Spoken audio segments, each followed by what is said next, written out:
I'm going to begin by asking for you to answer a question in your heads. The answer to that question may be less obvious than it intuitively appears. Silence is something that we experience on a daily basis but still don't properly understand. When you lay down for sleep at night, when ruminating in your car, in between the gaps of these words, or in between the notes of music you listen to, silence is around us a lot more than we may realize. The question is whether this silence is in fact heard or simply a failure to hear.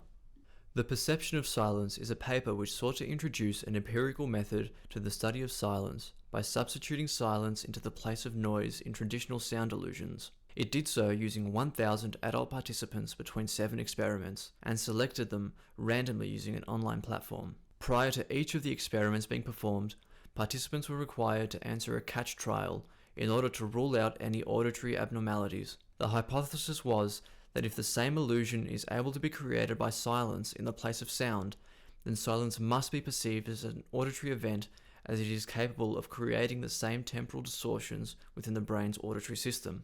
These illusions are caused as a result of a brain process known as event segmentation. The brain divides acoustic information into discrete parts which we know as individual sounds. For instance, when listening to a song, our brain segments the input into different sounds, such as the vocals, drums, guitar, and piano. Without event segmentation, we would theoretically have auditory information coming in as an insignificant stream of sound with no distinguishable elements. However, event segmentation is also what gives rise to auditory illusions, in which our perception of duration can become distorted.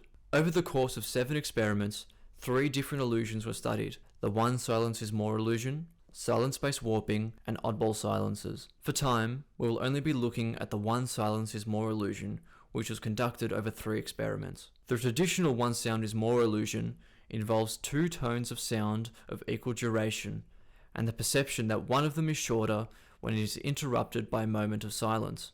The silence-based illusion seeks to demonstrate the same phenomenon, except with silence in the place of sounds. Looking at this figure, the top 2 graphs display silence which has been interrupted by noise, whereas the bottom 2 graphs display noise being interrupted by silence. The experiment begins by immersing participants in ambient noise. Then it interrupts the sound with 2 discrete silences,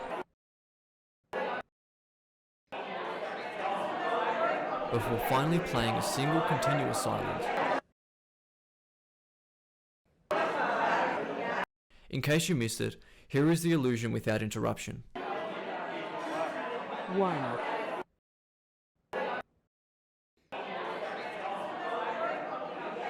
2,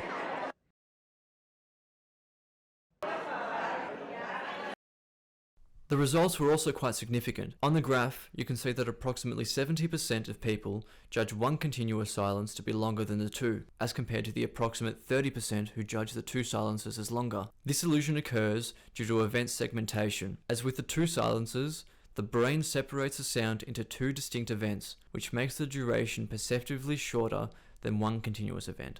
However, there is the question that what is actually causing the distortion is the fact that the length of silence is different between the 2 demonstrations. As you can see, between the 2 vertical blue lines, the duration of the silence period is the same. However, the length of the silence is longer in the continuous silence as a result of the sound interruption, as shown by the horizontal arrows. However, this was controlled for within the experiment, as experiments conducted where the 2 tones demonstration were altered to have the same overall time of silence, thereby increasing its overall duration, were found to have near identical results.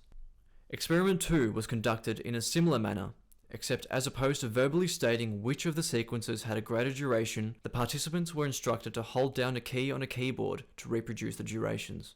These were the results of the second experiment, which again corroborates the hypothesis that the auditory illusion occurs with silence even when tested with a duration reproduction task. As you can see, the one continuous silence was again perceived to be longer than the 2 silences. Experiment 3 tests as a control for the possibility that the perceived shortness of the 2 silences is as a result of distraction caused by the interrupting noise and not due to the illusion. The experiment replaced the continuous silence with a less invasive sound, such as a bird chirping, which sounds like it is being played over the silence rather than through it. Again, the results of this experiment show that even with an occluded silence, the 2 silences are perceived to be shorter, further justifying that silence is also capable of creating the same auditory illusion.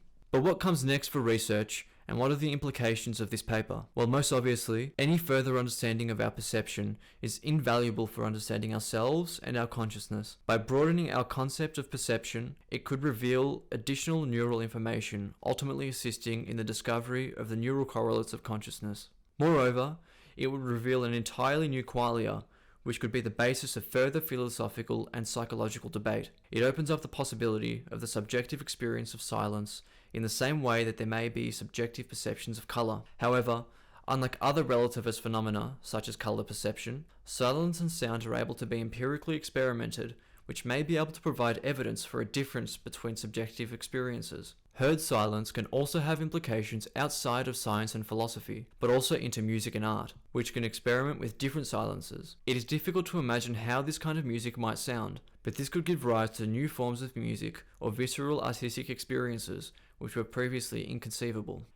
However, one interesting limitation of this study is that there is an argument that pure silence is unable to be experienced. Even if imperceptible to us, the whirring of electronics, the subtle sound of distant traffic, and even the sounds occurring within our bodies make this study difficult. As a result, since the silences in the experiment are not pure silences, there could always be the presence of ambient noises, which the brain is actually hearing and perceiving. Future silence research could try to conduct the experiment in soundproof rooms or try to innovate methods of isolating all ambient noises.